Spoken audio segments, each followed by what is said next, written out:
students, a very good evening to one and all. I welcome you all for the today's virtual program on revalidation of forms for 12A and ATG registration. Hope you have benefited with the yesterday's presentation on ITR forms. As we promised, due to lack of time, we could not able to cover all the ITR forms, but definitely we will plan another session along with tax audit, and we will cover the same. Thank you, one and all. And also, we are going to plan on ROC sessions on ROC filings by the end of this month, to at least 2 to 3 sessions. Please utilize that opportunity also. And let us start the program with our Institute motto song.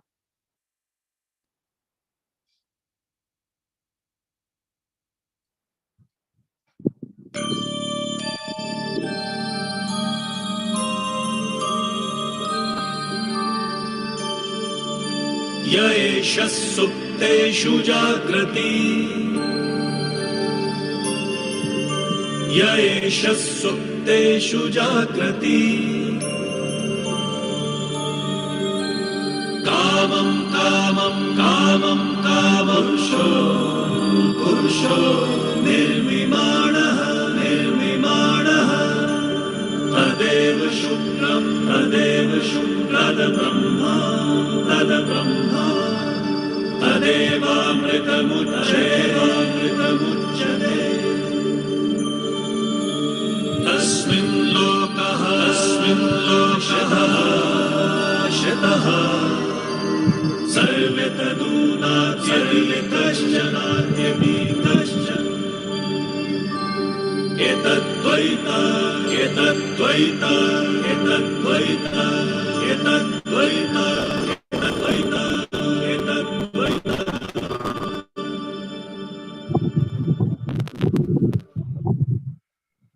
Thank you. Now I request our Sikasa committee member, Bhuma Syamala, to read out the profile of today's resource person, C.K. Pravalika. Thank you, madam. Good evening, one and all. C. Pravalika madam has completed her Chartered Accounts and Accountancy course in November 2018 and is an associate member of the Institute of Chartered Accountancy of India. She is a partner in M&R Associates Chartered Accountant, Vijayawada, a 30-year-old firm. The same firm where she did her articles. She holds a bachelor degree in tax procedures and practices from Parvatneni Brahmaya Siddhartha College of Arts and Science, where she was awarded as the best outgoing student and felicitated by the Minister of State for Science and Technology. Her key areas of practice are income tax, GST, FCRA, and FCMA. She presented a paper to CS students on changes in ITR forms at a session hosted by the Vijayawada branch in 2019. And she presented a paper to the members on the topic capital gains on transfer of agricultural land in virtual seminar, Women of Wisdom, organized by the Vijayawada branch in May 2020. She has also presented a paper on overview of GST to the MCOM students of Acharya Nagarjuna University. Her ultimate dream is to set up a charitable organization and contribute towards the education of underprivileged students. Thank you, madam. Over to Pravalika, madam. Am I audible? Yes.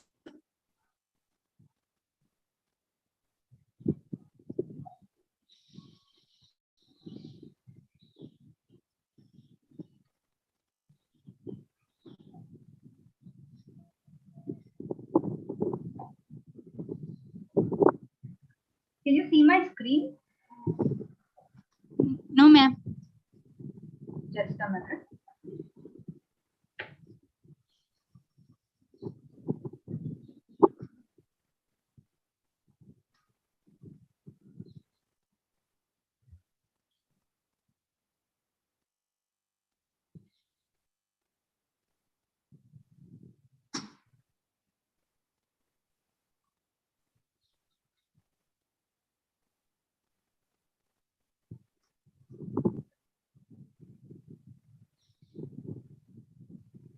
Ma'am?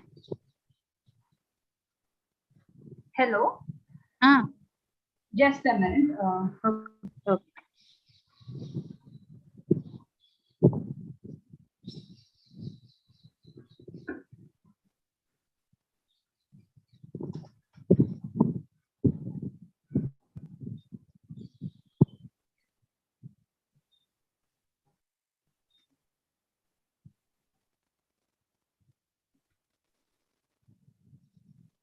a minute, I'll share my screen.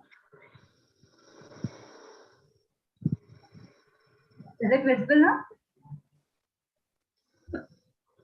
Yes, ma'am. Yes.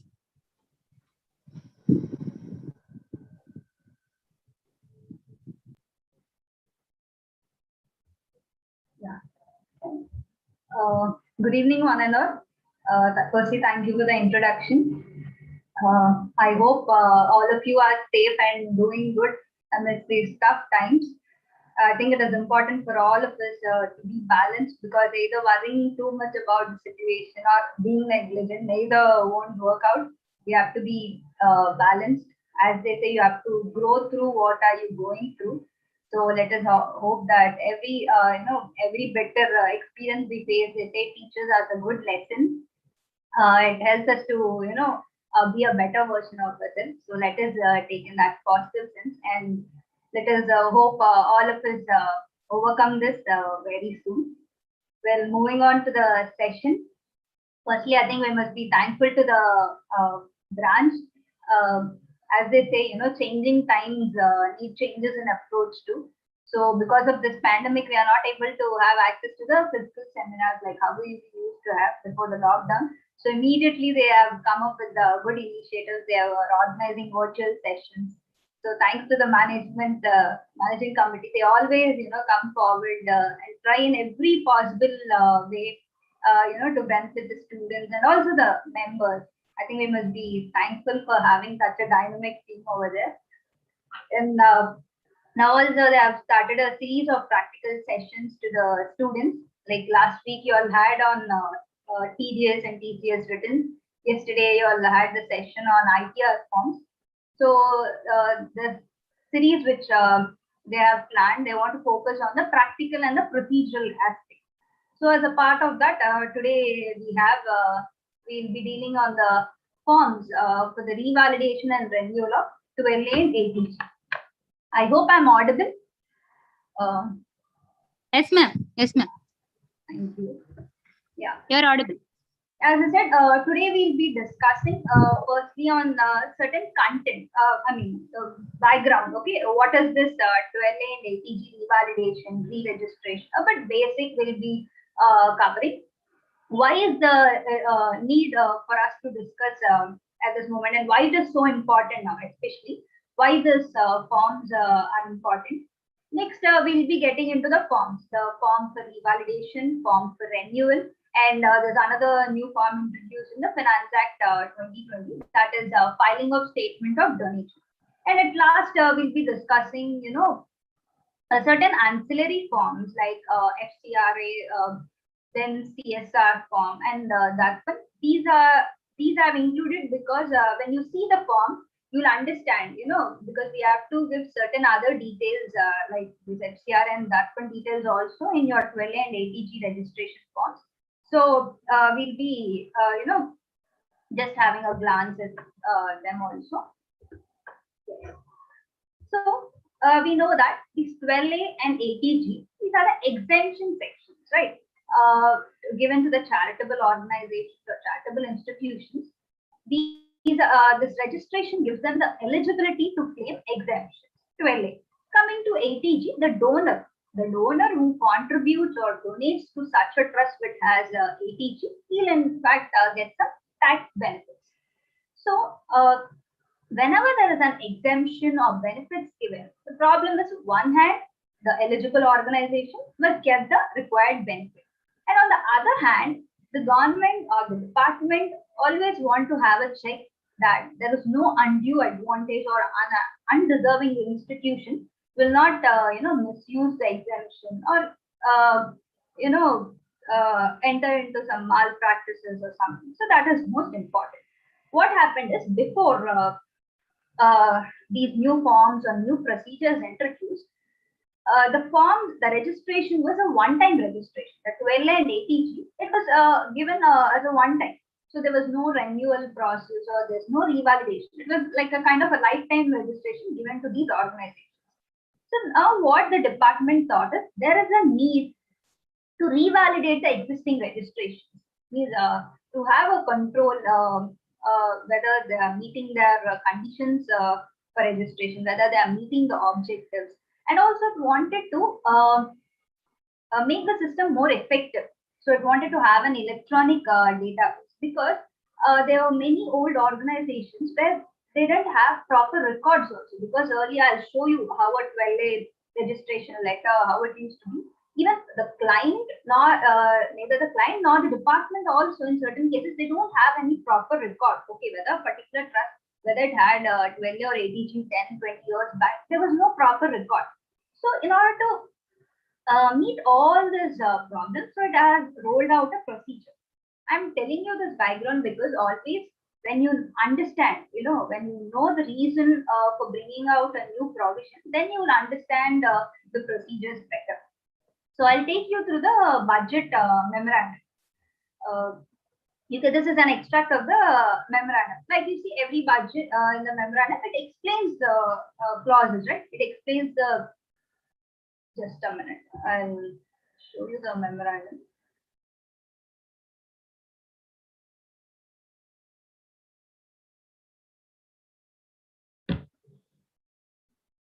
Because on the slide it is not clear, I'll show you the memorandum.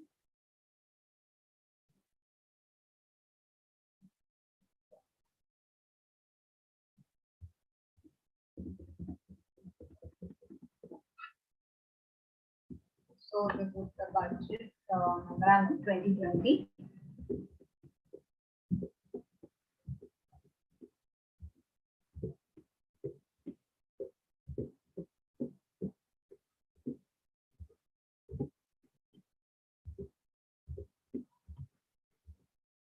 Like I said, this memorandum, it helps you, you must understand the reason for introduction, because there are certain provisions which are introduced to avoid, tax evasion, or when there is a tax abuse in certain areas. So provision or amendment is made. Next, or to clarify, when there's a long disputed issue. So every provision or amendment or any new change, it comes with a reason. Example, we had e-assessments and e-appeals in the recent times. Why? You can see here, the heading itself, reason: improving effectiveness of tax administration. There was no flaw in the earlier provisions. The appeals assessment was going, but to improve because in line with the changing times, they want to digitalize even the scrutiny and appeal process. Likewise, similarly, in the charitable trust registration also, earlier it was there, but the manual procedure was going on and it was decentralized. Now the government wanted to rationalize it. It wanted to make the system more effective. I'll show the exact, yeah. You can see here the heading, rationalization of provisions relating to trust, institutions, funds. See, if you could read this paragraph. So it says that, like how I discussed, why is the reason? Because the government felt that there is a need so it wants you to check. So to ensure that the conditions for approval or registration are met. So whether the organization is meeting the conditions and all. I'll also show you the budget speech, so you would understand better why these forms were rolled out, why there's a reason for new procedure. As I said, I'm showing all this background because unless until you know the reason for introduction of a certain provision, you wouldn't understand, it better. As we say, substance is more important than form. So it helps you to understand.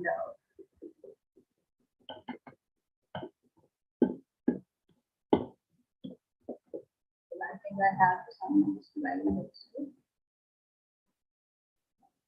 Yeah, this is an extract from the budget speech. As you can see here, yeah, the Honorable Finance Minister, she has mentioned this, acknowledging the important role played by the charitable institutions in the society. The income of these institutions is fully exempt from taxation.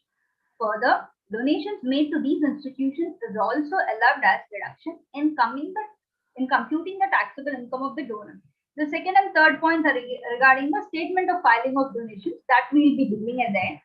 Coming to the fourth point, if you could see here, further, in order to claim the tax exemption, the charity institutions have to be registered with the income tax department.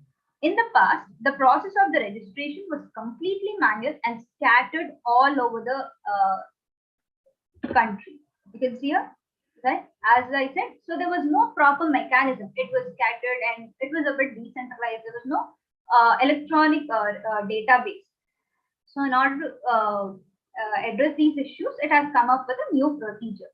You can see even the next paragraph. In order to simplify the compliance for new and existing charity institutions, I propose to make the process of registration completely electronic, under which a unique registration number shall be issued to all new and existing charity institutions. So the government wanted to give a unique registration number, like how you have SIN for a company, like company identification number, even GST. You have a unique ID, right? GSTN number. So even for these institutions, it wanted to give a separate, URN. Further, to facilitate the registration of the new charity institution, which is yet to start their charitable activities, I propose to allow the provisional registration for 3 years. Like as I said before, earlier the registration was one time. Now what they thought is they have to give only a provisional registration for new organizations, because they want to give a provisional registration first, again then have a check on them, then they'll get into the normal registration. Even after giving the normal registration, it is not permanent. Every 5 years they have to go to under the renewal process. We'll deal all those in detail in the further slides. I'll show you one utility here as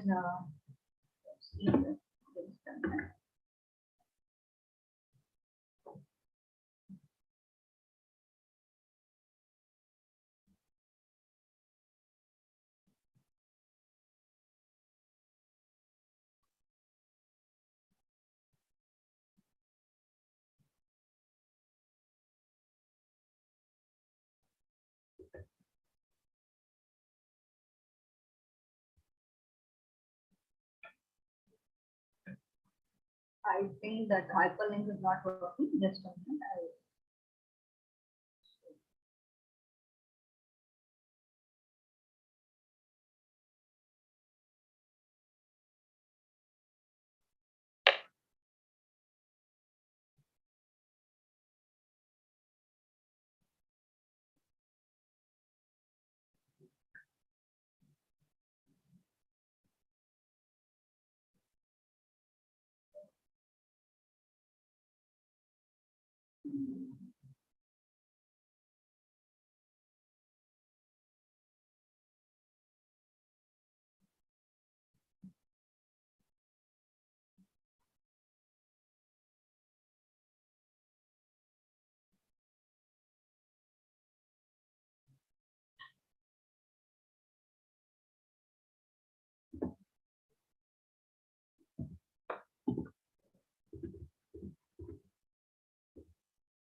Yeah. So this is the income tax department official website.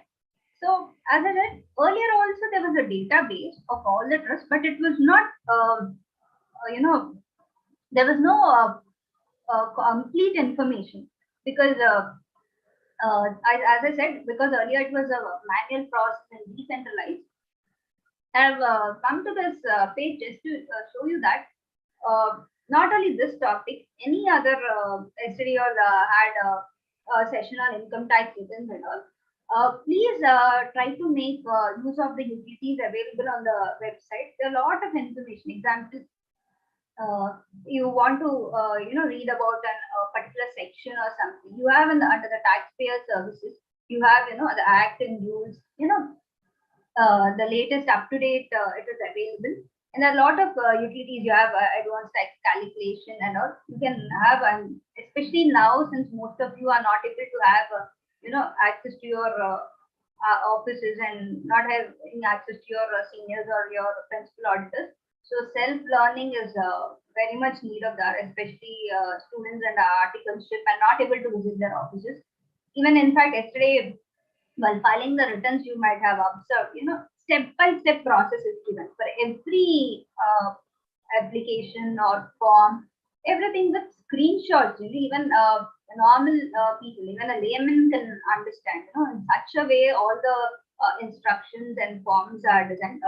Make a use of it. And the particular thing which I have shown you now is the list of tax exempted institutions. So example 6 is random some institution. So likewise, the department maintains the information here. Like so and so, the trust, it is registered under 12A, the date of order. So all this. So now as we have seen, without that, here it is mentioned a separate URN will be given. Earlier, there's no particular registration number. When a 12A or ATG is granted, this like in the format of a letter. You can see here this left side image. This is an old one. See, just a letter it used to be there, and the department used to just have a seal on it and just issue the permission for the 12A and ATG. Afterwards, just before the introduction of these new forms, from 2019, they introduced an online form for 12A. And afterwards, for ATG also in 2019, they have introduced an online form. Afterwards, the certificate looks like this. But if you could observe, there's no proper registration URL. So just it used to be like, CIT Vijayawada and the document name.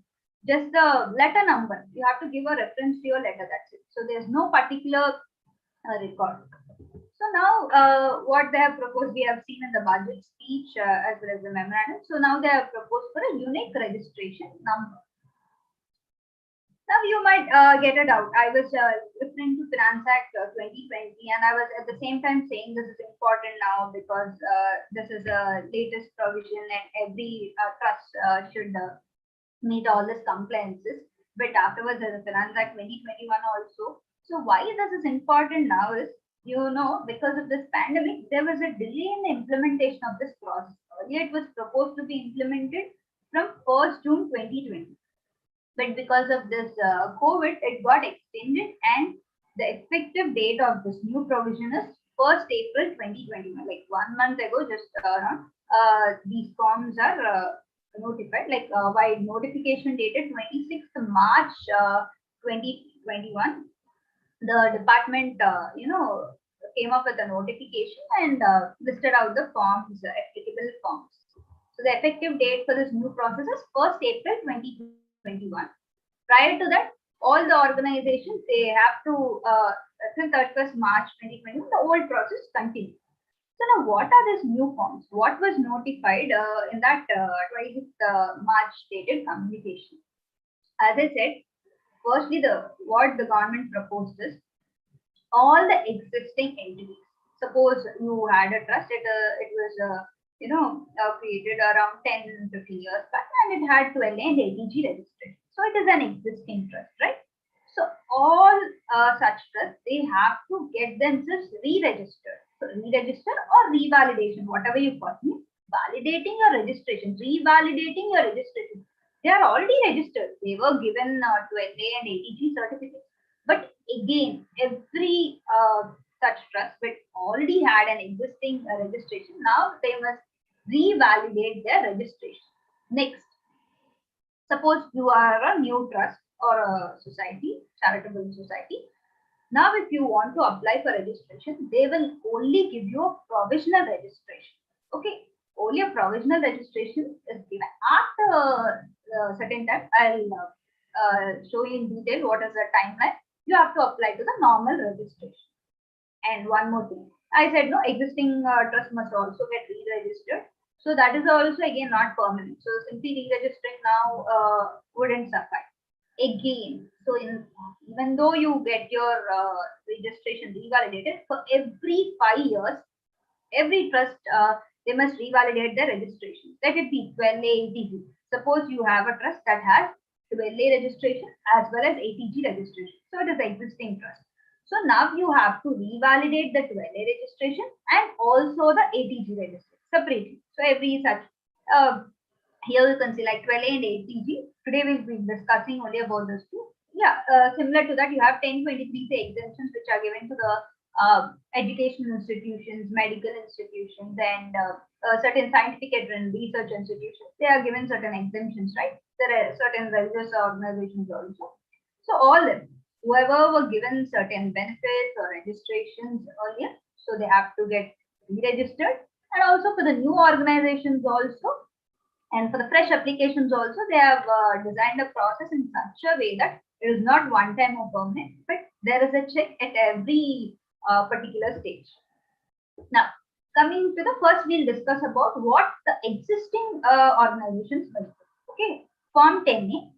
This Form 10A is same for both, for existing registrations to get revalidated and also for the fresh application. You can see on the slide here who can apply in Form 10A. See, application for revalidation of registration under Section 12A or ATG. Yeah, and other the 1023 section, like whatever you already had approved, you have to revalidate it again. And also application for the new cases. Okay, the same form. Again, I'm repeating, this Form 10A is for both. Either if it is a new trust, the applicable form is Form 10A. You're not a new trust. You already had registration. Even for revalidating it, you must apply Form 10A. So you might have understood the essence of it by now. So it is nothing but treating even the existing trust as if a new organization, because it wants to recheck, because it has been very long these trusts are given the exemptions, don't know whether they are meeting the conditions or whether they are, all the compliances, whether they are undertaking the objectives as promised. So it wants to treat them as afresh, as if they had no registration. So it wants to validate them again. Timeline, when you have to apply this registration. Yeah, when you have to apply this. So the trust already approved or registered, and they're as on 1/4/2020. I said no. The new process was notified with effect from 1st April 2021. So all those who are registered as on that day must again apply for this revalidation on or before 30th June 2021. So now you might understand why these forms are important, because actually I think you have 45 days deadline. So the next month, by that next month, every trust must apply these forms. Suppose you have a 12A registration and ATG, one Form 10A for revalidating your 12A registration and another Form 10A for revalidating your ATG registration separate. For each purpose, one form is required. Now, what about the new trust? Suppose it is a new organization. Even if you want to get registration, it is again the same Form 10A. The time limit is 1 month before the commencement of the previous year, relevant to the assessment year in which the approval is sought. So, actually, there is a bit inconsistency between the provisions and the form regarding the new applications, because suppose you have a trust and it wants exemption for the from financial year 21 and 22. So 1 month before means it is saying 1 month before to the 1st April. But by that time the forms were notified. They were not notified. So, but if you see the form, if you're applying now for a trust or fresh registration, it says that the approval will be given from 21-22 year itself. So there's a bit inconsistency in the forms. So maybe not now for the further financial years, like you have to apply before the year could start. Like in GST, how would you apply the composition scheme? Before the year could start, you would apply, right? So in a similar manner.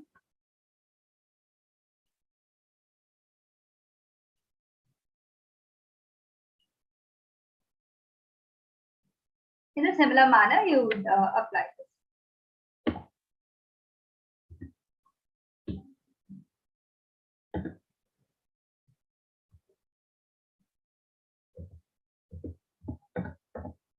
I hope my screen is visible, right?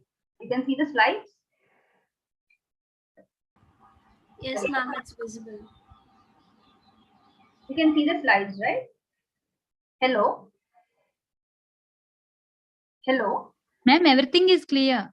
Okay. Please proceed. Yeah, thank you. Okay. Yeah. To whom you have to apply this? As I said, they made it everything electronic. So we apply to the CP, like how you file your income tax return. So the department by notification dated 1st April 2021, it has notified that the Director of Income Tax CPC Bangalore and the Commissioner of Income Tax Exemption Bangalore, so that it will receive the application. The CPC only will receive the application, and the approval order will also be given by the CPC, and also the issuing the URN, as we said. So after this approval, every trust or the charitable organization is given the trust, like a beer society or a Section 8 company, whatever it might be, it will be given a URN, unique registration number. And also, if it doesn't meet the conditions, even the cancellation, the communication for cancellation will also be given by the CPC. Now I'll show you how to file this form.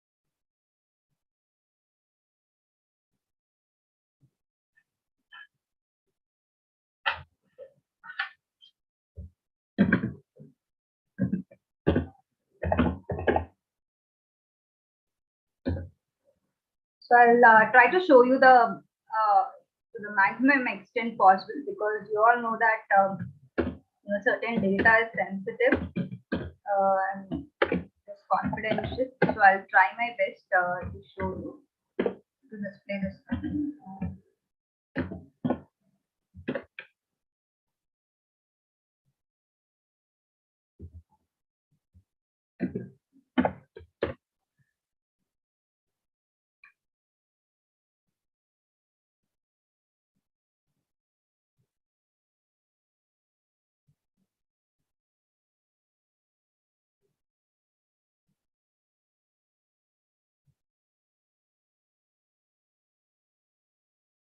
Yeah, I think you can see that income tax dashboard, right? Yeah, it is the same dashboard yesterday. Same.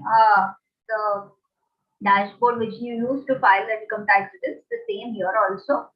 After pressing on the e-file tab, you have here income tax forms. Like yesterday, you all dealt about income tax returns, and the same tab, income tax forms.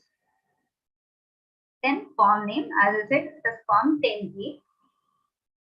See, as I said, the 22-23 from that year itself, it is relevant. So this is how it looks. I'll so certain information is pre-filled here, the name and the address. I'll show in the PDF format the other details.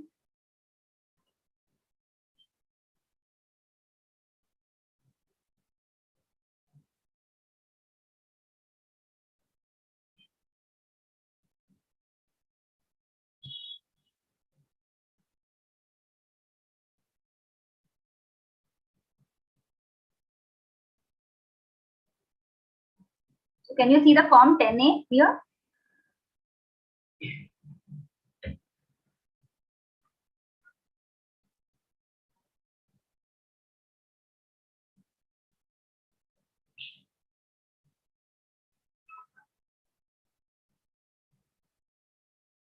Can you see this PDF form 10A?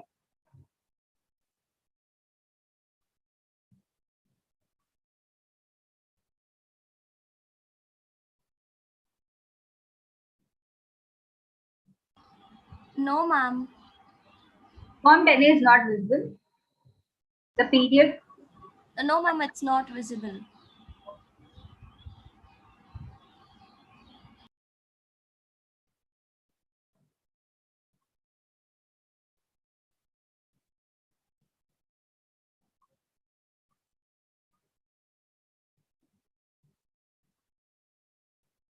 Now, can you see the form?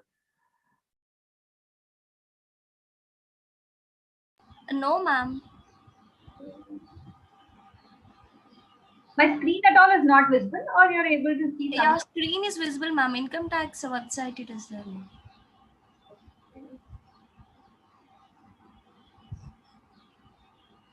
Just a minute.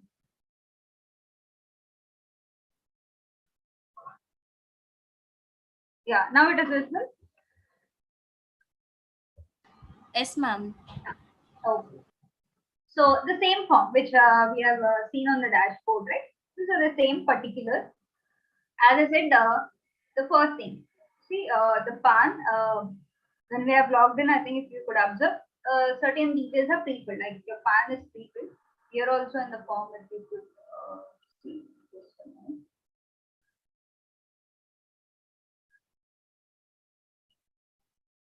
Yeah, see the PAN is pre-filled. So next, so first is that. So next is the section code. Here the section code has nothing to do with the income tax sections or provisions. I'll show you. It is the purpose, nothing but the purpose you're filling the form. As I said earlier, it is the same form. Form 10A is for new registration or revalidating your existing registration. And also, even though if you want to revalidate your 12A registration or your ATG registration or fresh 12A registration or fresh ATG registration, it is the same form. So it is asking you to select what is the applicable help.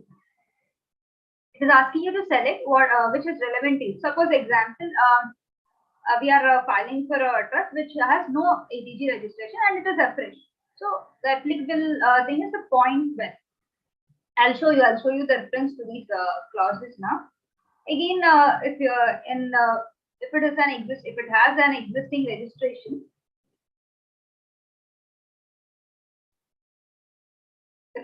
existing registration, you would you have to select section 11. I'll show you in the.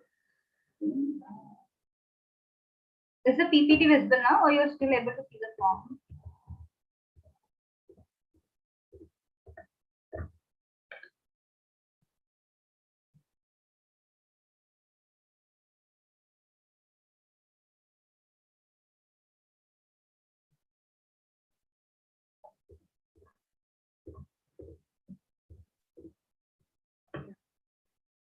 You can see the slide, right? ATG slide.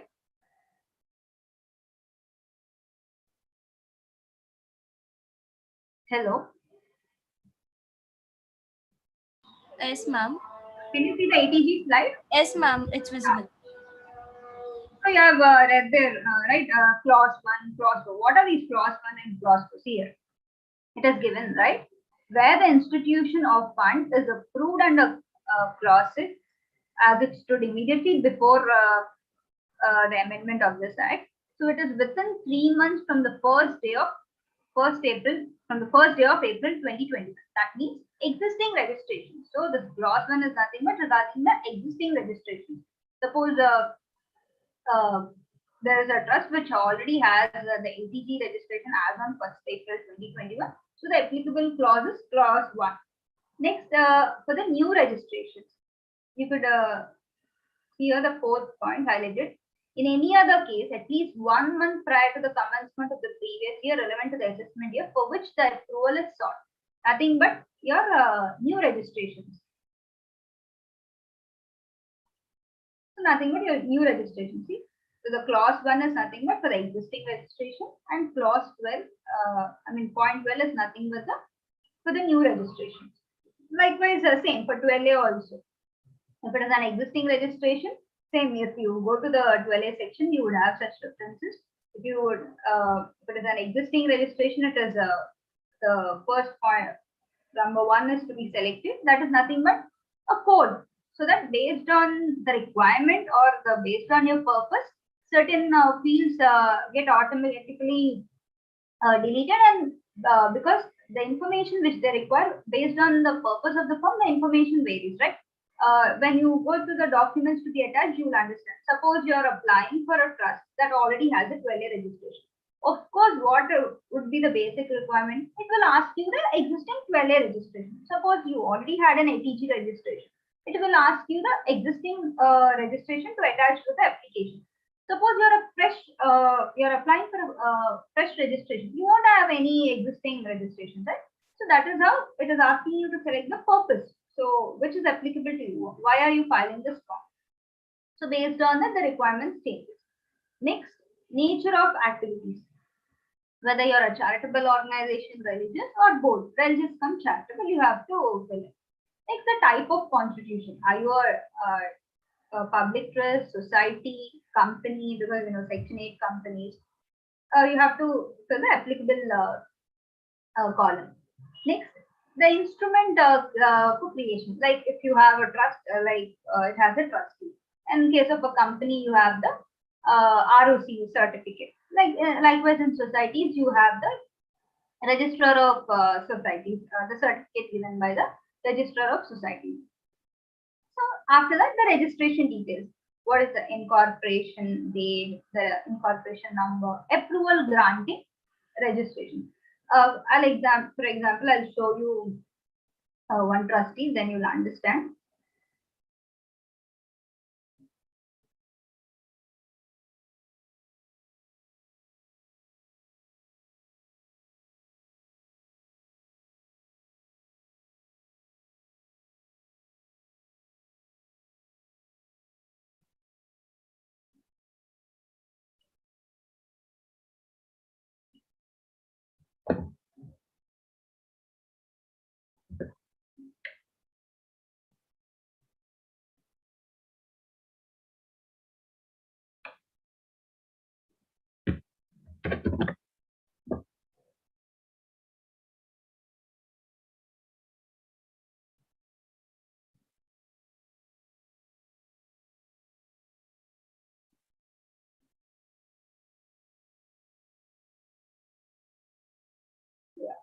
Can you see the PMG Fund website? I hope it is visible, right? Yes, ma'am. So the trust or organization in the limelight now, especially some or the other reason it is hitting the news, like the about section. Yeah.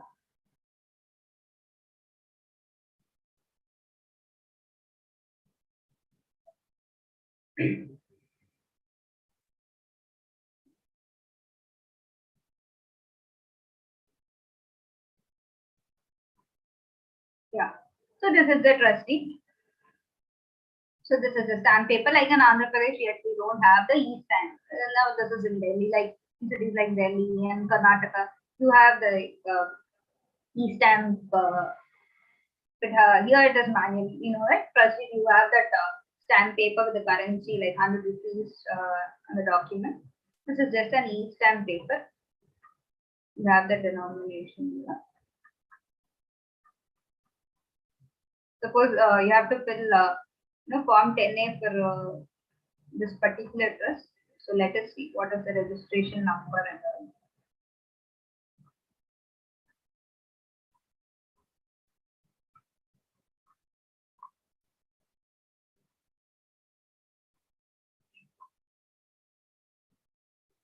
Yeah, so as you can see here, it is registration number 163, registration year 2021, book 4.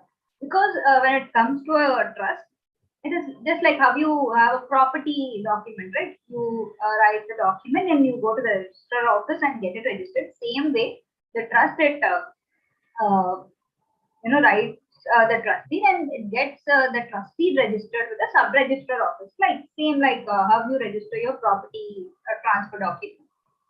So just there's no separate registration number. Like for a company, you have a unique identification number, right? Like a SIN is given. But when it is a trust, it's just the book and the volume number. So you can see a registration number 163 in book number 4, volume number 1688 on page 140. It is a manual register they maintain, right?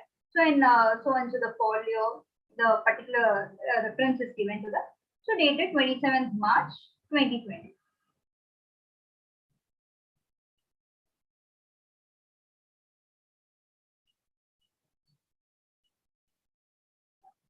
So coming back to the form.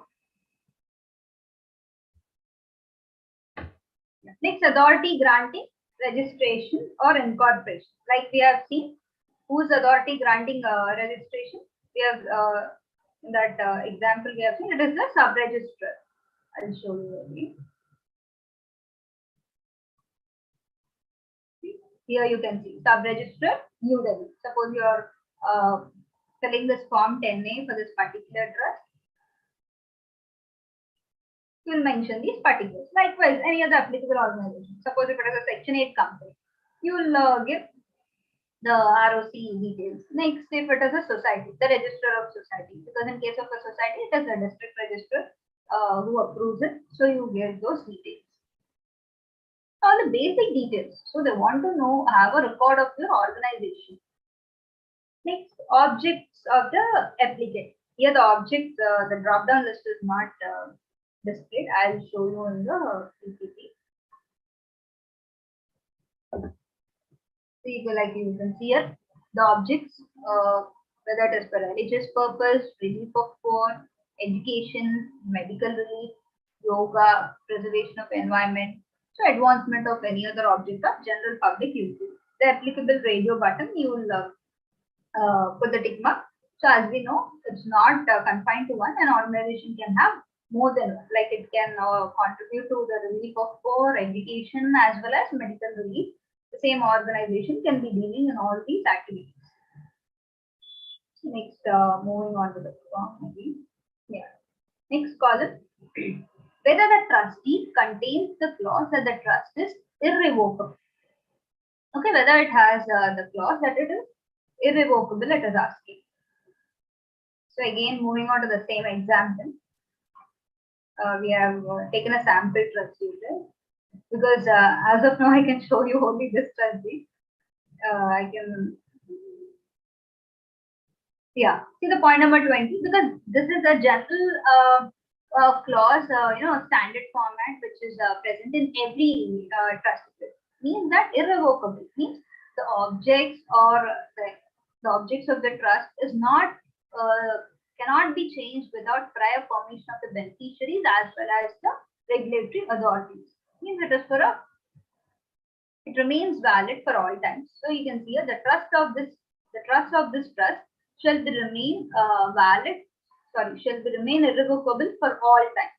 So it is yes. So the format is asking whether the trustee contains the clause that the trust is irrevocable. So it is yes. Next, whether the applicant is registered on Darpan portal or under FCRA Act.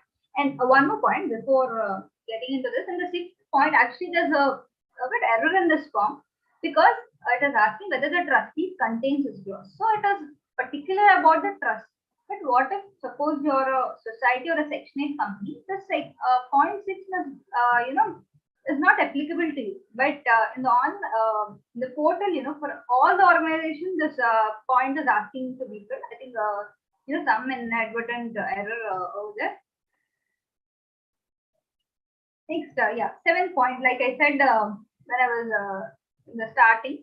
So there are other certain ancillary registrations like the FCRA and that one. FCRA like Foreign Contribution Regulation Act. So if you have registrations with FCRA and also that one, that is you have to give the details of the seat, the registration number, the date of registration, and from which date the registration is effective.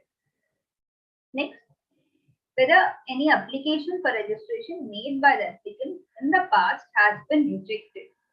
So if earlier there were maybe you might have applied and the application was not complete. Maybe the officer might not be satisfied with the application and the attachments given. So all such records, all the past records, you have to give it. Whether earlier you had applied and was it rejected or not. Next, whether claiming exemption under clause 21 of section 10 of the Income Tax Act. This is nothing but the scientific and research institutions, they have certain exemptions, so it is applicable to them.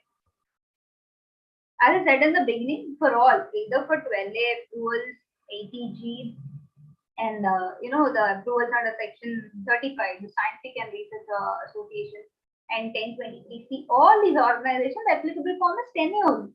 Any existing registration, whatever they have, if they want to revalidate, it is the form 10A. And even if they want to make a fresh application, it is the same form 10A.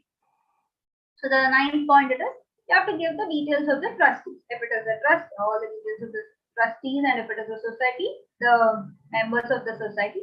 And in case of a company, it's the shareholding. So you have to give the name, relation. Here I'll show you what is this relation column. It is nothing but actually the name mentioned here is relation, but it actually asks you the designation. I'll show you the drop down list, screenshot of the drop down list.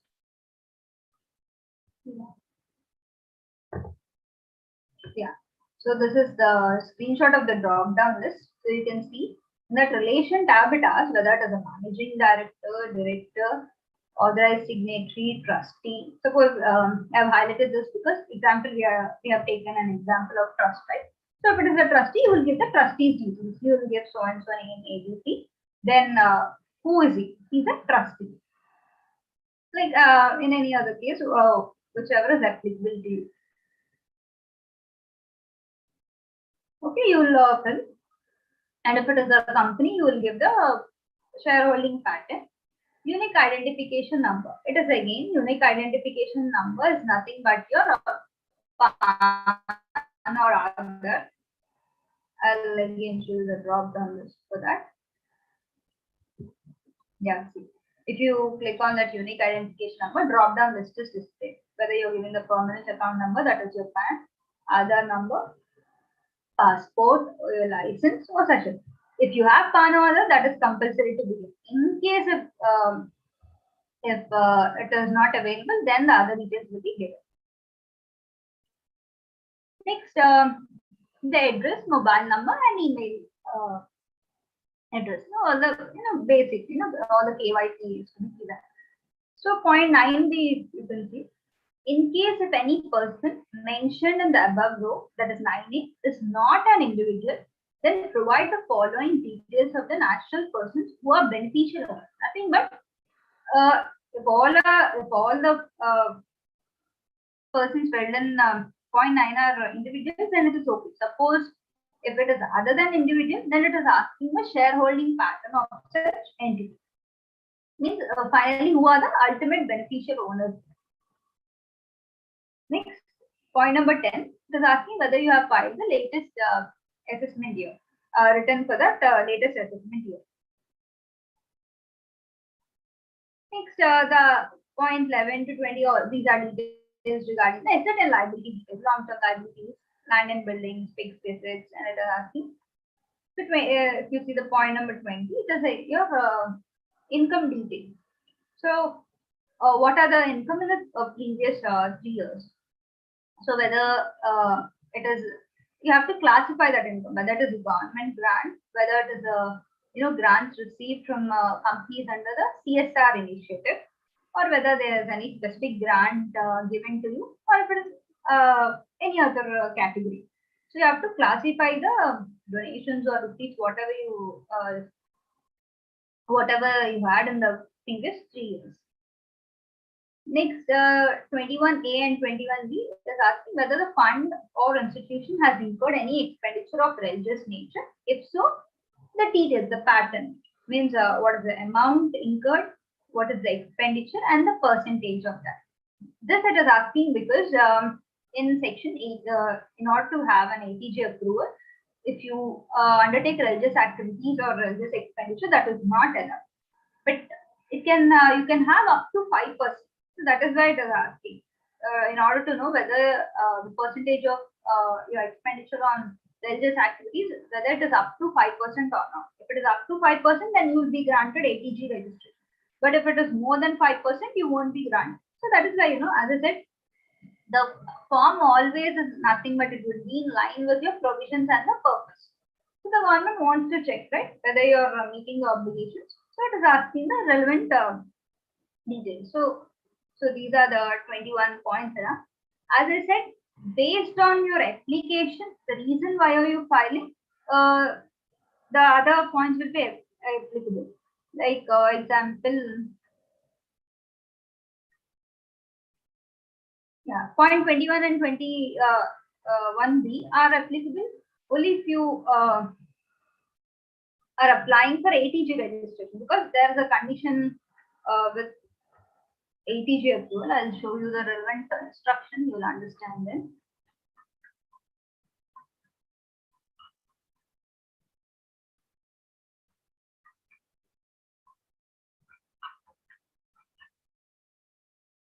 Yeah, see. If the applicant selects code 12 in row number 2, then row number 21A and 21B are to be filled. So earlier we have seen, right, what is row section 12 here? I mean code 12 means somebody who is applying for the ATG registration, fresh approval. So only then you have to fill these details, the volume of expenditure on the religious activity. Likewise, even the requirements, the attachments also, based on the code you select, you will have the relevant application. Actually, those 21 points all are completed now. So the next page is all these are instructions to the form. Like as we have seen.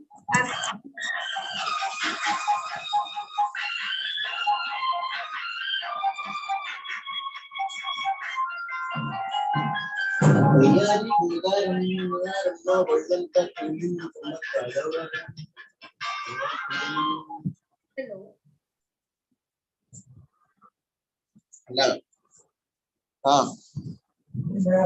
నాకు mute పడిందా?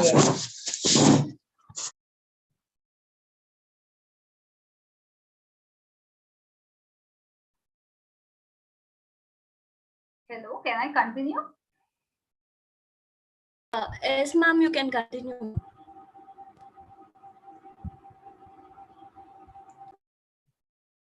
Yeah. So as I said, based on the purpose of your form, your requirements change. I have shown this on the slide, right? So you have to select the objective, whether you're for religious or medical relief. And this instruction number 7 is nothing but it is regarding the other ancillary registration, whether you're registered with the Darpon portal FCRA. So as we have discussed, you have to give the relevant registration number, date of registration. As I said in the beginning, all the forms are, come with a detailed instructions. So as we have talked about self-learning, so if you spend, proper time and go through them, you would and prepare a checklist, it would be easy for you rather than directly, logging into the portal and directly starting to fill the form. Just download the forms, read the instructions, prepare the checklist, then you would be able to work better, because planning is very much important, right? Before you could work. So next same here, again the other instructions we have seen, right? You have to give the relation, whether it is the founder of the trust, the trustee, or the member society. Next same, I have said here, if PAN or other number is available, the same should be mandatory fit, and the following ID code shall be fit. So if PAN and other is available, that must, if in case they are not available, then you have to choose the other set of documents. Next, see, here row number 11 to 20 are required to be filled if the applicant selects the code 2 or 7, 8, 9, 10 or 12 in row number 2. I'll make it simple. It's nothing but, see, all these codes are nothing but the purpose you're applying.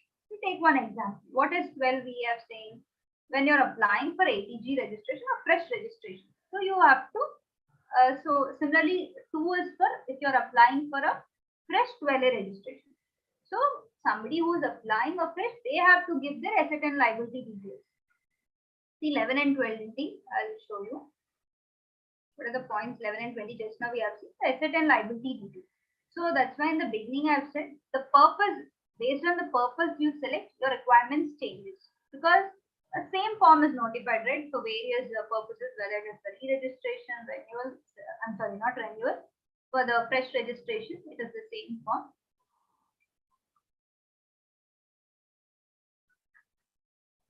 So that is why understanding the purpose for what you're filling is important. Next, this 11th point we have just now covered it, right? So in case you are applying for ATG registration, then since there is a restriction on the religious expenditure, you have to fill that. Similarly, the documents, the attachments, what are to be filled. I'll show you on the screen because the format is not clear. Yeah. You can see on the slide, right? So what are the documents to be attached? So the first three documents, if you could see, they are nothing but the basic things. Your trust, if it is a trust, your trustee. If it is the society registration certificate, the memorandum and the article. If it is a company, the ROC certificate. Then the other ancillary registration like FCRA registration certificate, if you have to attach that. Next, as I said, if you are applying for a re-registration, then you have to give your existing order. Suppose you already had a 12A registration 10 years back. Now you have to submit the existing order. Then, or if you are applying for ATG registration, re-registration, then you have to give your existing order. And also along with that, the latest 3 annual reports you have to attach. Same, again, the same principle works out. Based on your purpose, the information as well as the documents also will change. So selecting that section code is very much important.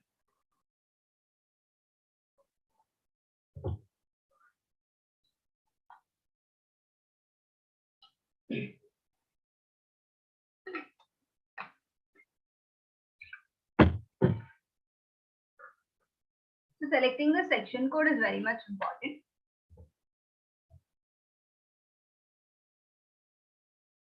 I'll show you the screen. Yeah.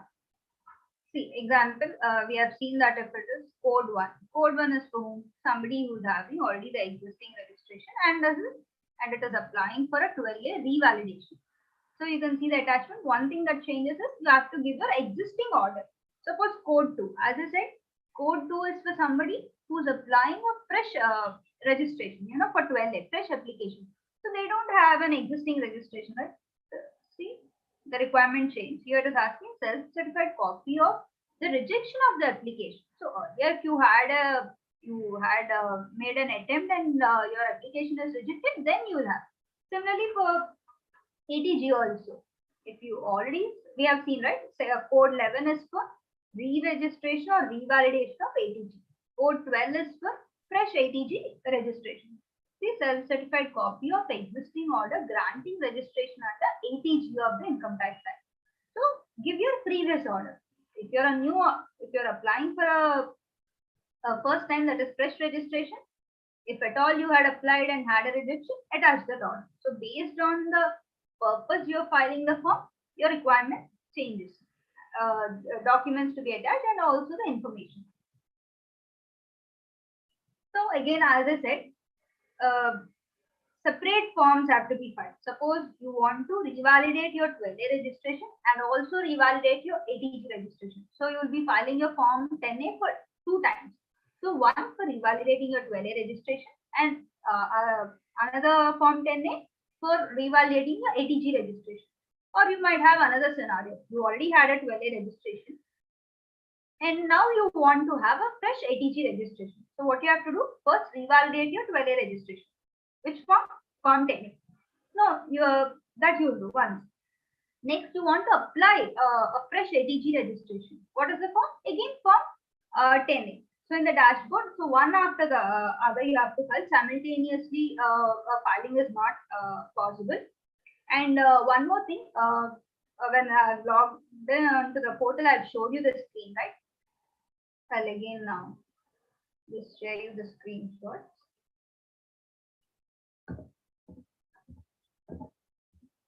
Like you just see, so this is web-based form. Form 10A is a web-based form. You need not have any utility, offline utility or JSON file. All this is not required. Just directly log on to the portal.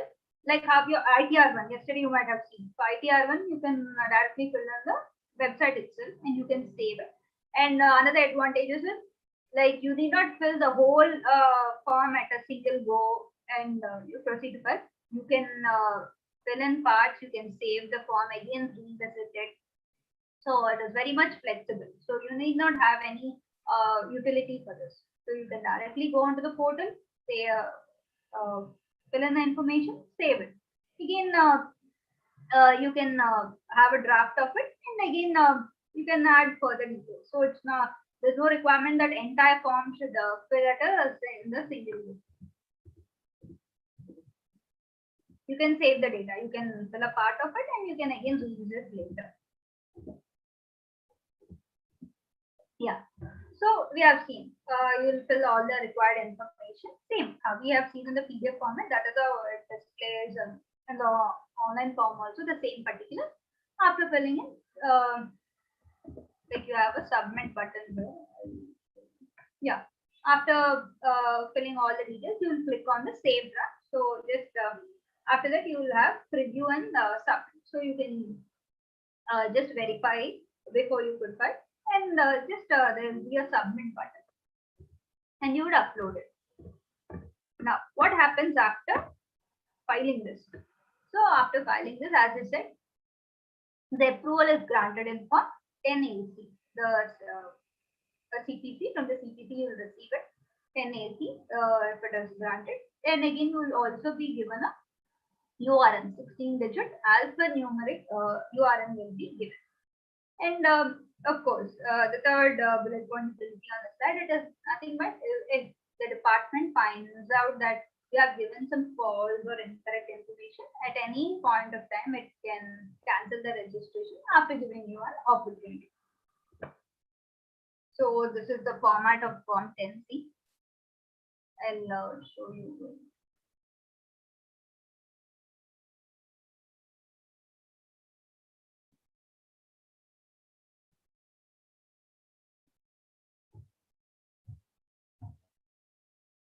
So the application, you will file it in Form 10A, and the reply from the department will be in the Form 10A. See your PAN. So name and address of the applicant. So the document identification number. So you might be knowing that now every communication from the department, it bears a unique ID, that is then document identification number, just to have a track of the communication. Then under which section you are given, your approval number, under which section. So whether you are granted 20 registration or ATG registration. We have seen in the portal, right? The income tax utilities, they have a database. So if there's an ABC trust, what is the registration? Whether it is for 12A or for ATG or something. Next, for the assessment year for which it is given. I think I'll give this an endpoint. Yeah. The date of the registration or approval.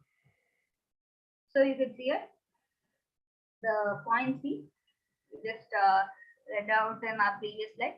This order is liable to be withdrawn by the prescribed authority, but is subsequently found that activities of the applicant are not genuine, or if they are carried out not in accordance with all or any of the conditions subject to which it is granted. So, if at all the department finds out there is any misappropriation or any non-compliance, it can cancel the registration.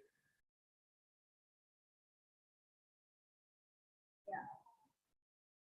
Moving on to our presentation. Good. So that is about Form 10A. We will just recapitulate what we have seen till now. So we have understood that Form 10A is for fresh registrations and also for the revalidating the existing registration. Just a minute.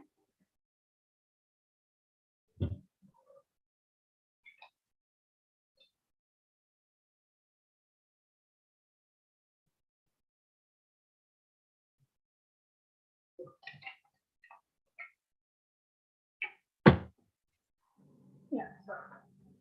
So we have seen the Form 10A is for both revalidating the existing registrations and also for fresh registration. Same. You have to file one form for each purpose. Like for 12A, you have to file one Form 10A. For revalidating the ATG, again you have to file another Form 10A. Same. You had some 1023 approvals or the scientific and research associations as said. Same. One for For every purpose, you have to fill Form 10 again, and also for fresh registrations also, it is the same Form 10.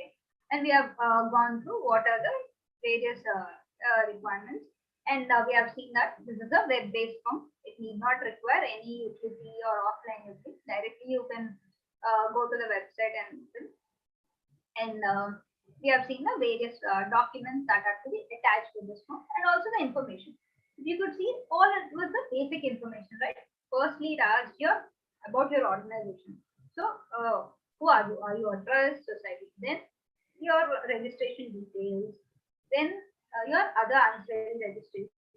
Then it asks in, details about your assets and liabilities. And in certain cases,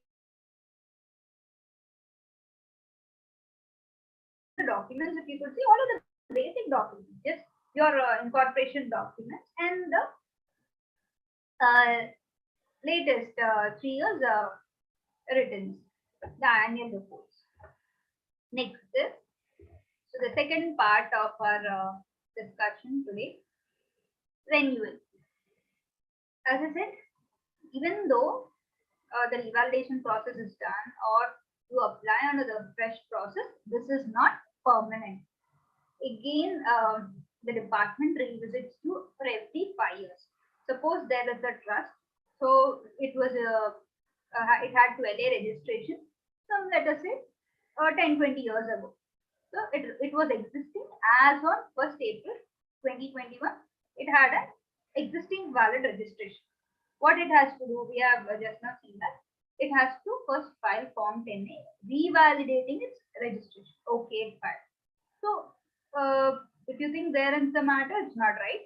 So again, after filing for revalidation, again after 5 years, the department wants you to file a renewal form. So this is a continuous process. So for every 5 years, you have to file a renewal. And again, what when you will use Form 10, one reason is this thing for renewal, and another thing is converting a provisional registration into a regular registration. Suppose today we are filing for a particular trust. So now the department, okay, you meet all the conditions. Even then, the department will give only a provisional registration. What it gives a provisional registration for 3 years. After that, you have to convert this provisional registration into a normal registration. So again, for that purpose of conversion, the form to be used is for 10A. Next, another reason is for modification. If there is any modification of objectives also, you have to file this particular form 10A. Like you can see in the slide over here. Yeah. See who can file Form 10B. Conversion of provisional registration into regular registration, right? As I said, provisional registration, it will be given for 3 years. After completion of 3 years, you have to file Form 10A. Next, renewal of registration or approval after 5 years. Suppose for an existing trust, we have filed a revalidation, that is Form 10A today. So, but even then, after 5 years, again, you have to get yourself renewal. Next, activating the inoperative registration. Same, like how we have registration for 12, for 1023 institutions, we have the approval. Even they, even such institutions, again, they have to get themselves again reactivated. Again, re-registration for modification of objectives. Same, if there is any modification of objective, you have to again apply in Form 10A. What is the timeline? Okay. So if you're converting your provisional registration into regular registration, you have to file within 6 months before the expiry. Next, if it is a renewal, means I said every 5 years you have to renew. Same, that is also you have to apply before 6 months. Next, activating your inoperative registration. So all these are for 6 months. Simply, but everything before your registration or renewal gets expired, you have to apply this Form 10AB at least 6 months prior to that date. The last one, whenever there is a change in the objects clause, then you have to apply within 30 days from the date of such adoption. So, but in all cases, it is 6 months prior. Only if there is a change in the objectives, you have to apply immediately within 30 days of such change. We'll go through the form 1080.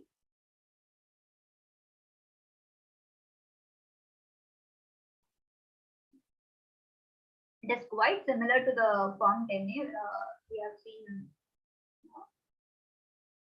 Yeah, same. You could see the first, the first page is almost similar. See, and we have seen in the earlier application, right? Yeah, it is people. Next section code, same. Section code, as I said, nothing to do with your income tax sections or something. It is nothing but they are giving a code. The purpose why are you filing? Same like 10A. So it has the same form for various purposes. Same 10AB also for various purposes, right? If you want to renew your ATG registration, it is form 10AB. If you want to renew your 12A registration, again same form 10AB. Same like in 10AB, like in 10A, you have to file form for every purpose one form. Suppose there is a trust with 12A and 18G registration. Suppose in the month of April, it revalidated all its forms. After it is an existing trust which has 12A and 18G registration, suppose around 10 years back. So it applied for revalidation and it is given an approval. So after 5 years, what it has to do? It has to file one form 10AB for renewal of its 20 registration, and it has to file another form 10AB for renewal of its ATG registration. Or if there is change in modification of the objectives, again you have to file. So same, similar to the form 10A, you have given the purpose here. For each one purpose, for each scenario, one particular code is given. So you will fill the applicable code. Next, nature of activity, same. Whether it is a charitable, religious. Next, the type of constitution, whether it is a trust, society, company. Next, whether the applicant is registered under an instrument, same. Your trustee or a society registration details.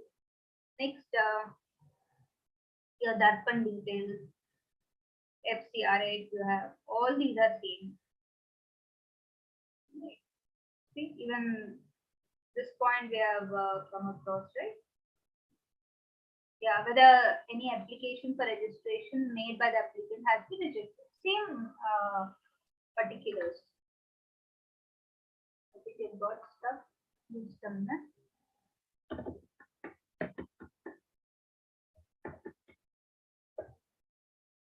Yeah, same again. Details of the orders, founders. We have seen, right? You have to give the PAN or order number, email, mobile number. So 0.9A is also same.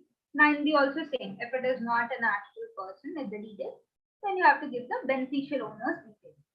Yeah. 0.10 is the new one in this form. See, details of school, college, institution, hospital, or anything managed or controlled by the applicant. Suppose Excuse me, ma'am. Yeah. Yeah, tell me. Actually, your screen is not shared, ma'am. Okay. Just a minute. Now it is visible? Yes, ma'am. Yeah, thank you. Thank you. Okay, I'll read it out again. See here, details of the school, college, university, hospital, or any other institution being managed, controlled, or administered by the applicant.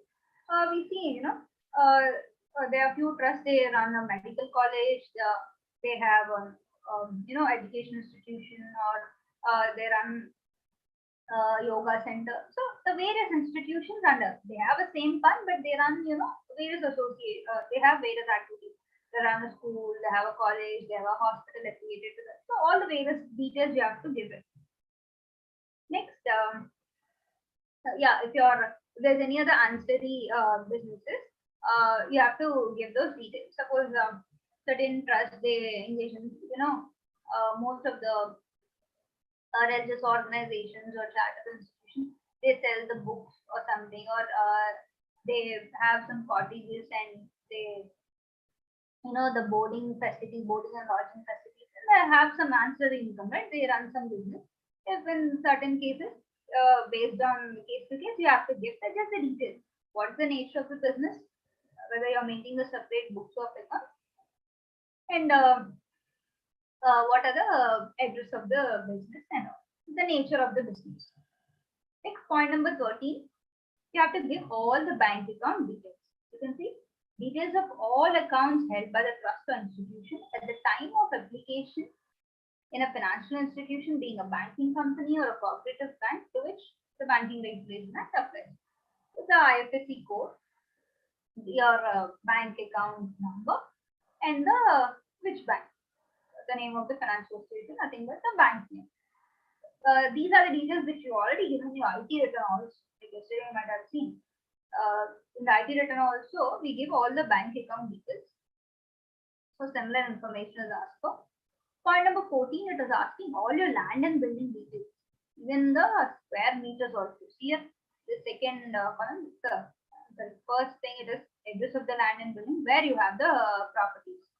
Next, the size of the land building, purchase consideration, stamp duty, the stamp value at the time of acquisition, the mode of acquisition, whether the trust or the institution acquired or on its own, or whether it is gifted. Maybe some donor might have gifted, whether that might be a contribution, right? You have to give the mode of acquisition. Next, the date of acquisition.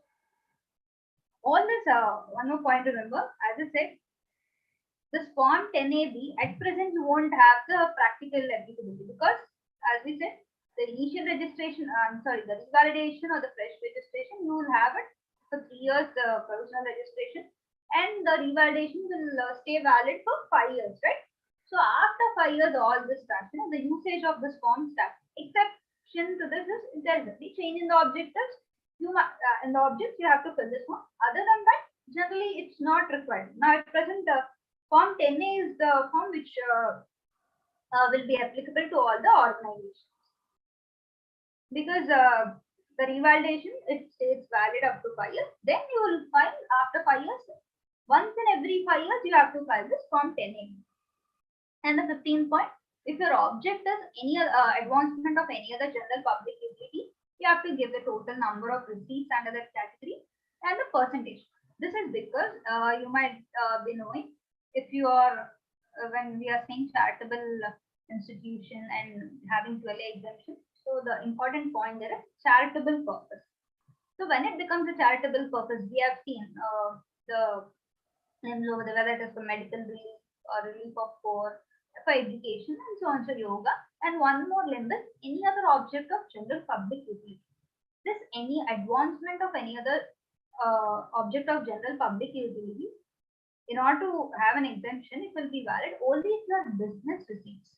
If your objective is this, and if your business receipts must go up to 20%, only then you will be given the exemption. So that is why it is asking the percentage. So in order to check whether you're within that threshold limit or not, it is asking you the percentage under this category. So if you understand the provisions, see, the form will of course be in line with the provisions, right?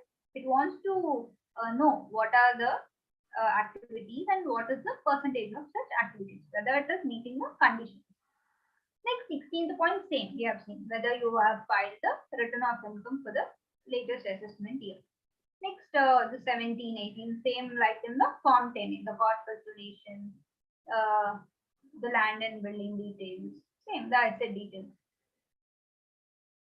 Even 26 and 27, same, which are in Form 10A, that is income, the 3 years, whether it is a government grant, whether the donation what you have received is as a part of the CSR initiative, or it is any specific grant.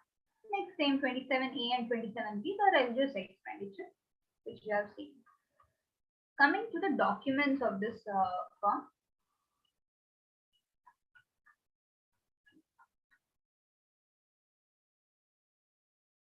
Very much similar to the Form 10A, all the particulars, even the documents also. I'll show you two on the slide. Yeah.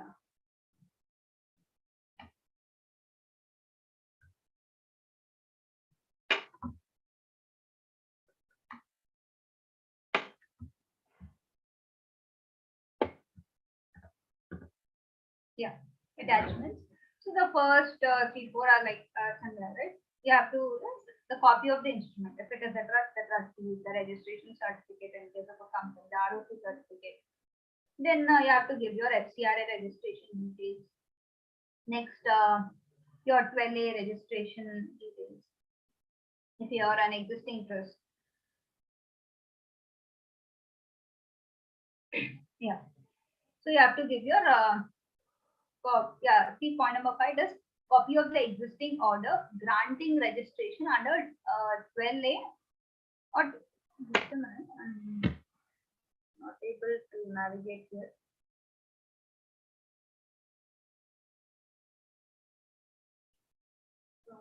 I hope the slide is visible, right? Yes, ma'am. Yeah. So you have to give your existing registration date because this is for renewal, right? If you are applying for ATG renewal, of course you have to give your existing ATG certificate details. If you are applying for renewal of 12A, you will give your existing order details. Same, the 3 years annual reports. Only changes the point number 11. Note on activities of the trust or institution you have to give. Similar. Others are all are similar to the Form 10A attachments. Only the one thing newly added here is note on activities have to be given. And point number 10, if you can see here, the self-certified copy of the documents evidencing adoption or modification of the object. This is not in case of renewal. Suppose the reason why are you applying Form 10A, if it is because there is a change in your modification, there's a modification in the object, then you have to attach that document. I'll show in the form itself. See here, self-certified copy of the document evidencing adoption or modification of the object in case where the section code is 4 in row number 2. That means when you are selecting the purpose in the row number 2, nothing but your section code. If the purpose is why are you filling this form, if it is because of a change in the object, only then you have to fill the relevant modified objects document, or else in the renewal cases that is not applicable. So same point applies here. Based on your requirement, the attachments change.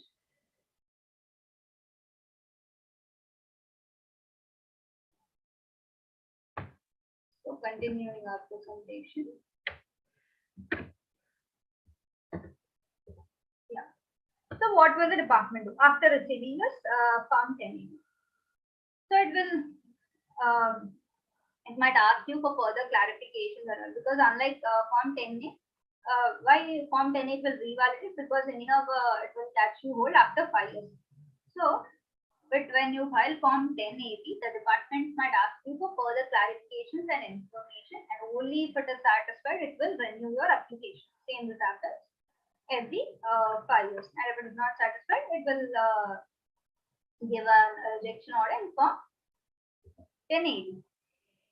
Next, what is the mode of filing these forms? Yeah, what is the mode?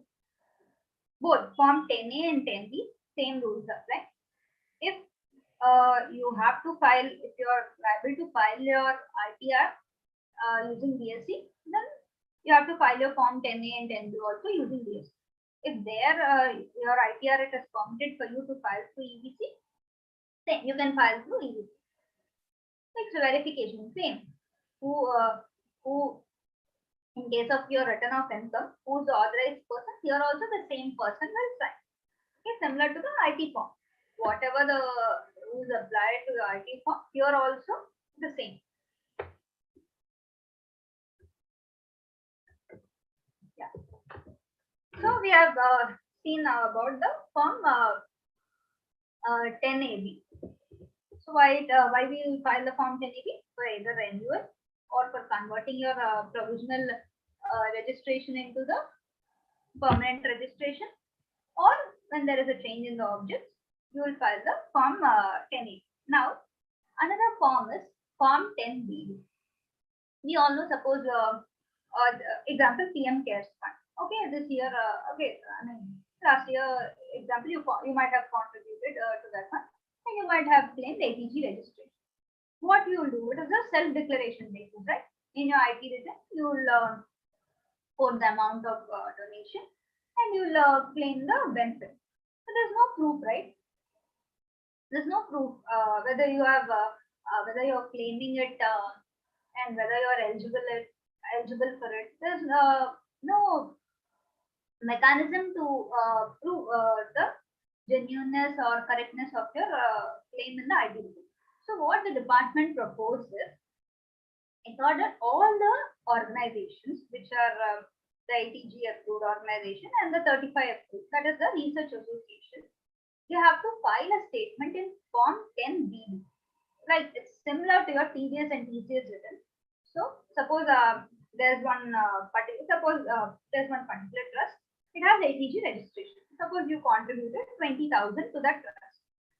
So from financial year 21-22 onwards, this trust will file this form 10B with your details. Okay, so and so person has contributed rupees 20,000 with your PAN number. So this when your PAN number is given, so when the trust files the details, automatically it reflects in your form 26. Same like your when somebody does TDS or the SFT transactions, how it is reflected from this financial year onwards, even the donation details will be reflected. So there's a check over there, right? Like how we have input tax credit in GSTR to it. Suppose you undertake a transaction, the other person reports, and it will be reflected in your documents, similar to that.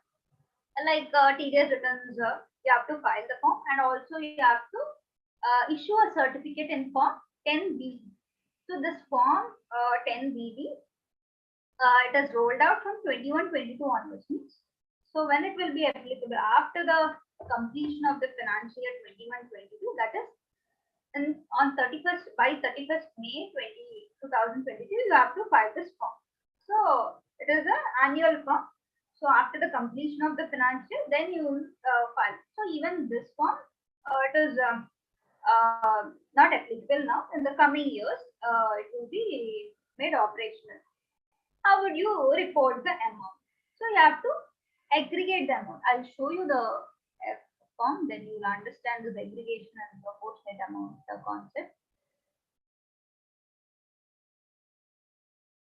So as of now, this is not available on the e-filing portal because it is available from, it is applicable from financial 21-22 onwards, right? And the deadline is May, like your SFT return. So you have to file for 21-22. So the last date would be 31st May 2022. So in that year, you would be filing this form.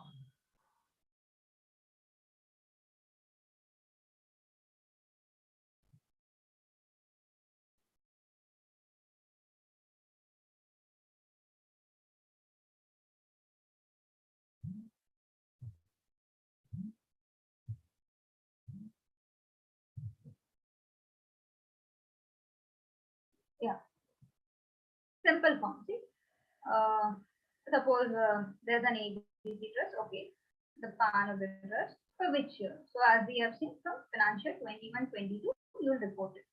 So what are the documents given? Unique identification number of the donor means their donors means that it be their PAN or other. Then the donor details, name of the donor, address, donation type, mode of receipt. Why mode of receipt is important?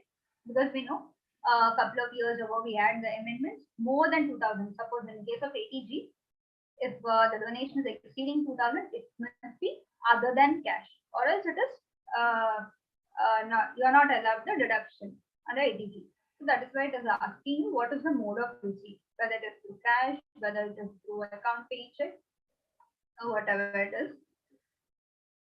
Here also, if PAN or other is available, one of that is mandatory, or else any other identification number, like the driving license or elector's photo identity number, like that. And you have to give the type of the donation, whether it is corpus donation or a specific grant or any other kind. See mode of receipt also, whether it is cash, kind, or electronic modes.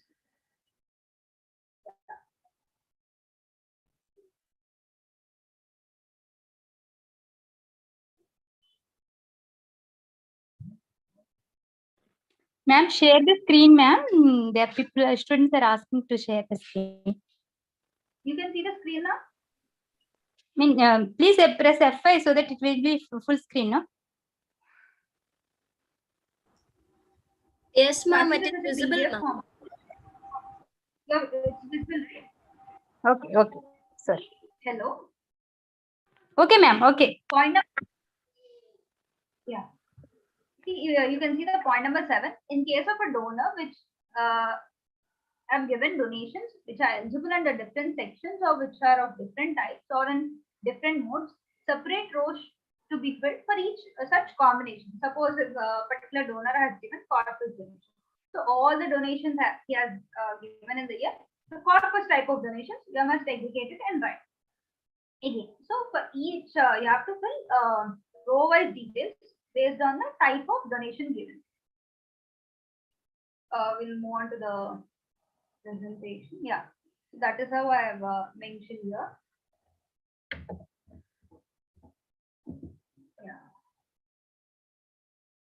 Yeah, that is how it is mentioned here. Yeah, aggregation of amount and proportionate amount. What is proportionate amount is? Suppose in many cases, you know, when they contribute or donate to the organizations, they give in the name of multiple people. Okay, maybe in the name of A and B. Suppose you have a clear-cut proportion like, okay, 60% is the donation of A and 40% is the donation of B. Then you'll proportion. If there's no such basis, for making the proportions, then you will make it equal. And 50% you'll account it to the A's span, and other 50% you will give to the B's account. So this is the form 10B. Just now we have seen. Yeah. The form 10BB. So if there is a delay similar to the previous returns, there's a late fee of 200 per day. And you might also be levied with a penalty ranging from 10,000 to 1 lakh. Okay. Next, after filing, you also have to give the certificate to the donor. Same again like TDS. You file the TDS return, again you give the TDS certificate, right? Here also the form you file form 10BD, and afterwards you give form 10BE to the donor, the certificate, so that he can claim on his IT return. Again, your practical difficulty is we have seen the due date for filing the form 10BD is 31st May. For 10BE also, the department said the certificate to be given is also 31st May. Generally, there will be a timeline of 15 days, right? You file it, and within 15 days, you can give the issue to the certificate in case of other forms. But here, I don't know maybe whether that is purposefully mentioned or it was, clerical error. So the department said even for giving the certificate also, the timeline is 31st. But since any of these won't come into applications right now, because as we said, it is for financial year 21 and 22, right? So next May, maybe before that, department might come with a clarification. Let us see. So this is the format of certificate. How you have to give. All these are not available in the online at present. So the PDF formats are released along with the notification. So just the PAN, how much you have contributed, the type of donation, and all. See whether it is ATG or whether if it is a research institution or scientific research, then the relevant section 35, it has to be given.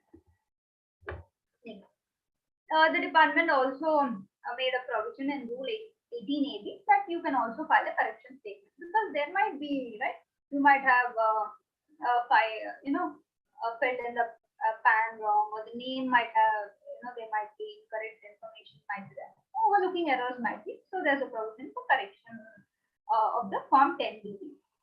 Similarly, for the one clarity that is required from the department is the third bullet point, if you will see, filing of nil statement of donations. So there's no clarity whether even a nil statement, suppose there's an organization, it did not receive any donation in this year, whether it has to file a nil statement or not is not yet clarified. Maybe in due course the department will clarify it, whether such nil statements are required or not. Some issues. What are the issues with this form? See, earlier, see all this trusts, they might not have, complete accounting system. So now, because they have to report the details, donor wise and based on the type of donation, so they have to, maintain the proper accounts and up to date, so that they will be able to give the complete and integrated information from 10 pp. So, because till now there was no requirement, right? So they might not have maintained such records. Because suppose in April, I might have contributed to an organization 10,000. Again, in June, I might have contributed 20,000. So they must aggregate it and all. And again, we have seen the proportionate concept. So it's a bit challenging to the organization, because this is the first time, right? They were not used to this compliances earlier. Next, I'll just quickly take you through the NGO Darpan website. First, we'll see. So, what is this Darpan ID? This is under the NITI Aayog. So, the department has rolled out this NGO Darpan portal. So, just to have a repository of information, again, to have a database, because the department and the government gives for various grants, in order to receive various grants or under various ministries, right? There are various schemes. So if you want to receive such grants, your organization must have a Darpan ID. In 12A registration, in Form 10A, you might have observed it. You have to give your Darpan ID. So in that Form 10A, you have to give your Darpan ID. If you already have, you have to compulsory give. And if the organization intends to receive or is receiving any government assistance, then mandatory you have to give this Darpan ID. Understood? So it's not compulsory. If you want to receive any government grant, or if you already received the government grant, then you have to compulsory give this Darpan ID. And if you already are, or if you already have the registration, then you will give the Darpan ID. I'll show you the website. Just a minute.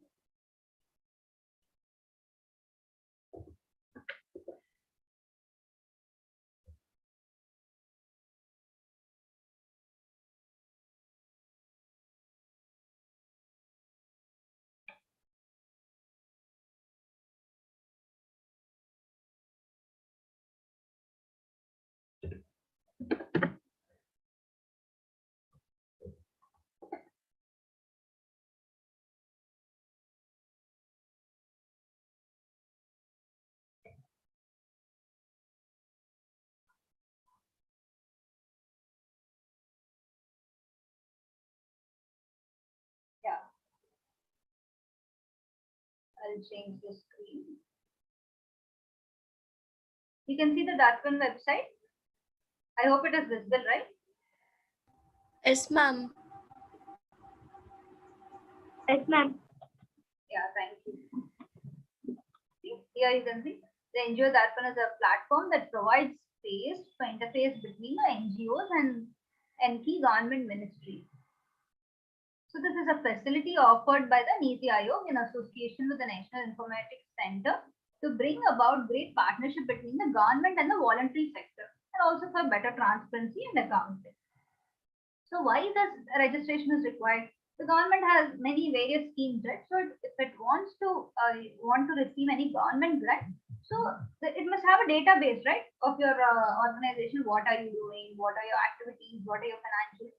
So it wants to have a database before it offer you grants. So the government wants to have the database of all such applicants who are seeking the government grants.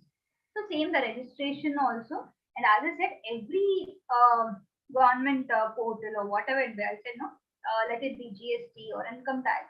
So the department or the government, they have come up with a detailed checklist and the step-by-step process, like how I showed you the income tax form, form 10A, with detailed instructions that is given. Same even Darpan, in every website you have the help section. I'll show you the document for registration. Suppose you want to register, here also the basic details, you will give your details of trustees. Next, what are your activities? The basic details are solved. See, from the website, you can download this instruction kit. You can see the instruction kit, right? PDF, how to sign up. Yeah. See, after logging in, you just have to give your same like your GST registration. You give your email ID and mobile number at the starting stage.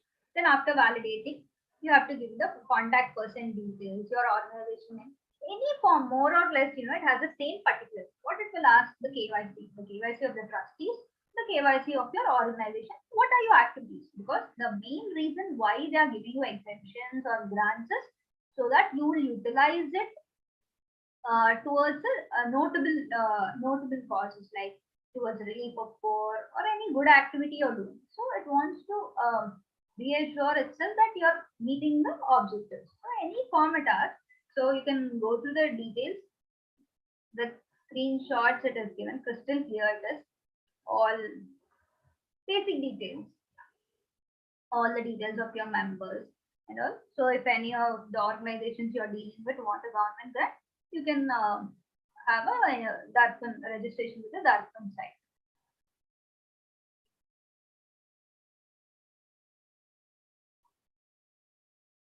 Yeah, next is FCRA. Same, Foreign Contribution Regulation Act. If your organization, if any organization wants to receive a donation from a foreign source, it must compulsory have an prior permission or registration with the FCRA. This is a separate act itself. I'm just giving you what is that I am discussing because the other rules applicable to this. Yes, the basic thing is if you want to receive a foreign contribution, you must compulsory have a FCRA registration. That you must make it a point. Without FCRA prior permission or renewal, you cannot receive a donation from a foreign source.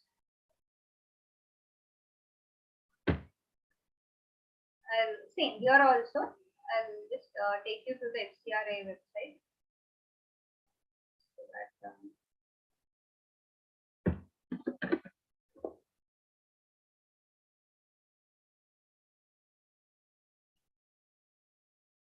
so you can see the FCRA website, right?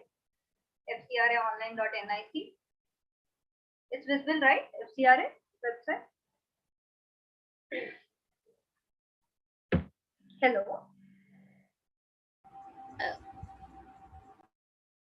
Yes, ma'am. Here also, as I said, all these portals, they have very, in a very user-friendly manner. They have all the sample forms how to file. Suppose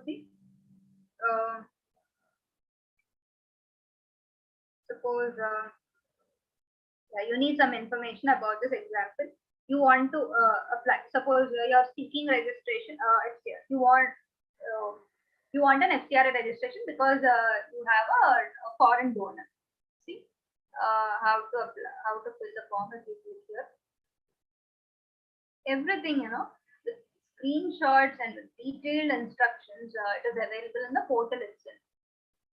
Now it is most important for you all because of this lockdown, you all might not be having access to your office, and you might not be able to interact with your seniors or your principal auditor. So self-learning is most important and need of the hour for you all, especially. So make best use of the time. All these portals, there's a lot of information and resources available online. So you can easily understand it because all these are designed in such a way even the applicant or even the layman can understand. So all these are self-explanatory. Suppose you want to register, so see everything step-by-step process is given. What you have to click after. So what is the information? See the screenshots also. What is the name? What is the name of the chief functionary? The login details.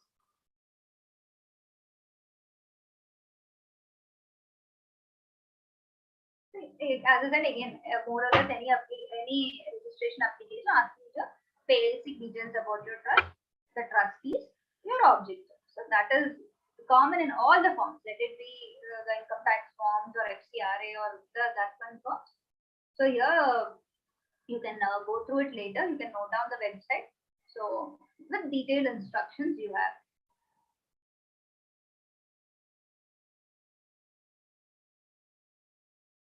Next, another form CSR. So it is nothing but this is also with this is CSR1. It is under MCA. It is nothing but you know about the corporate social responsibility. The companies might have to comply with that. So there's a company. It might undertake the CSR activity directly. The company can undertake the activity, or it might associate with another charitable trust or institution in order to implement the CSR activities. So suppose there's an XYZ limited company, it wants to undertake CSR. Suppose it can't do on its own. Suppose it wants to associate with another trust. Yeah. So from 1st April, what they have notified is, suppose it's you are engaging another trust, such trust must file a form with the MCA in form CSR1. Suppose I'm a trust. There's one company picking me to undertake the CSR activity. So I'll be eligible only if I file the CSR1 form with the MCA in the MCA portal. I have to file this form. It's a simple form. I'll show you the form.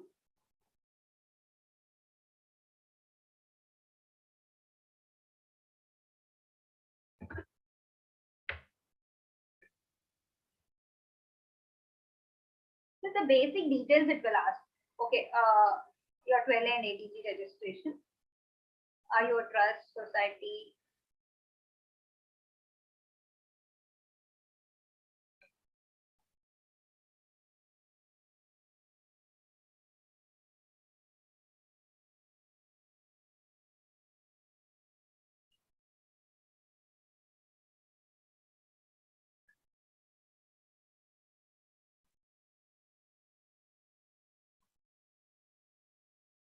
Yeah.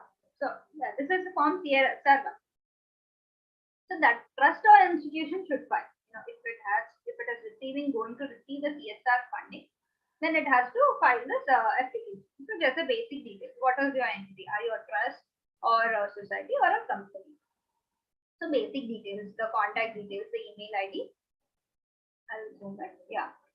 Basic details. Okay, the email ID, mobile number. Again, see, same. The board of trustee details. If it is a company, the director details. And the attachment is also quite simple. Copy of the certificate of registration, copy of the PAN. As we have seen, if it is a trust, you will attach the trustee. If it is a society, the society registration certificate, you will attach it. So just simple forms.